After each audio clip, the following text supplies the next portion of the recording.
თავდაპირველად დავიწყოთ სწორედ იმ დაპირისპირებითა და ხმაურით, რომელიც დღეს რამდენიმე საათის განმავლობაში საქართველოს დაცული ტერიტორიების სააგენტოს მიმდებარე ტერიტორიაზე ხდებოდა. ზუსტად 12 საათზე დაიწყეს კანონის უпростоრეთ ბალდის მცველებმა შეკრება სააგენტოს მიმდებარე ტერიტორიაზე, როგორც თავად ამბობენ, რამდენიმე დღეა ითხოვენ ახალ ხელმძღვანელთან ბესიკ ამირანაშვილთან შეხვედრას და კონკრეტულ კითხვებზე პასუხების გაცემას, თუმცა ბესიკ ამირანაშვილი ამ ადამიანებს არ ხვდება. შესაბამისად, დღეს მოქალაქეებმა პროტესტის ნიშნად სააგენტოს პირველი სართულის სრულად დაიკავეს. ისინი ითხოვდნენ ხელმძღვანელთან შეხვედრას, თუმცა უშედეგოდ ამის შემდგომ ტერიტორიაზე სამართალდამცველები გამოიძახეს. ერთადერთი, ვინც დღეს მოქალაქეებს შეხვდა, იყო სააგენტოს ხელმძღვანელის მოადგილე, რომელსაც პრინციპში არ ჰქონდა არანაირ კითხვაზე პასუხი. ის ამბობდა, რომ დახურულ კარს მიღმა შედგებოდა შეხვედრა და სწორედ იქ გასცემდა მოქალაქეების მთავარ კითხვებს პასუხებს და იმ ბრალდებებს, რა ბრალდებებიც აქვთ მოქალაქეებს, იმ ადამიანებს, რომლებიც სააგენტოს მიმდებარე ტერიტორიაზე დღეს შეიკრიბნენ. თუმცა ეს არ ყოფილა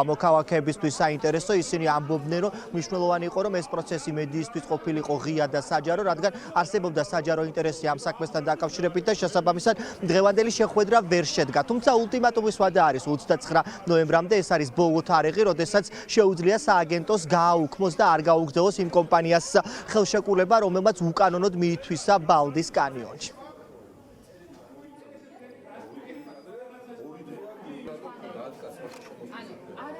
ეს უნდა გაუხდეს ეს პროექტი. ჩვენ ვბრძოლობთ, ჩვენ ბოლომდე ვიბრძოლებთ. ჩვენ მე ახლა 70 წელს გადაცილებული ადამიანი ვარ და ის მიკრს რომ ამ ბუნებას როგორ შლის ეს ადამიანი. მე ერთი შეკითხვა მექნება ამ ადამიანის მიმართ. შენ ბუნების დამცველი რო ხარ?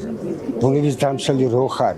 იქ სტატუსი რომ მიანიჭე ამას შეიძლება თუ არა ხის მოჭრა შეიძლება თუ არა შეიძლება თუ არა კლდის ჩამოჭრა ჩაბეტონება აი ეს მინდა შევეკითხო არის თუ არა ეს დაშვებული ეს ამას აკეთებენ ესენი ყველაფერს რომ ამას ანადგურებენ ამ ბუნებას ველური ბუნებას ანადგურებს ველური ადამიანები ესაა ყველაზე საშინელება ცხოვრებაში არ ვიცით რა არის დასამალი და რატო გაურბიან საჯარო შეხვედრას ან კამერებს ჩვენთვის ეგ გაუგებარია ერთადერთი მიზეზი მხოლოდ შეიძლება იყოს ის რომ ისინი აპირებენ კვლავ კორუფციას დააფარონ ხელი და ეს თანამდებობებზე ახალი კადრების დანიშვნა არაფერი არ არის გეზი იგივე რჩება დაცული ტერიტორიების სააგენტოსი ჩვენ კიდევ ერთხელ ვიტყვი რომ ორი კვირით ადრე გამოვაგზავნეთ წერილი შეხვედრის მოთხოვნით ორი დღე ველოდით აქ ძალიან მშვიდობიანად გვითხრეს რომ შეხვდებოდნენ მე ისე უარი გვითხრეს თქვა რომ მე მგონი დაცული ტერიტორიის სააგენტოში ამდენი პოლიცია ჯერ არ ყოფილა ხა ეს პოლიცია არის გამოძახებული იმიტომ რომ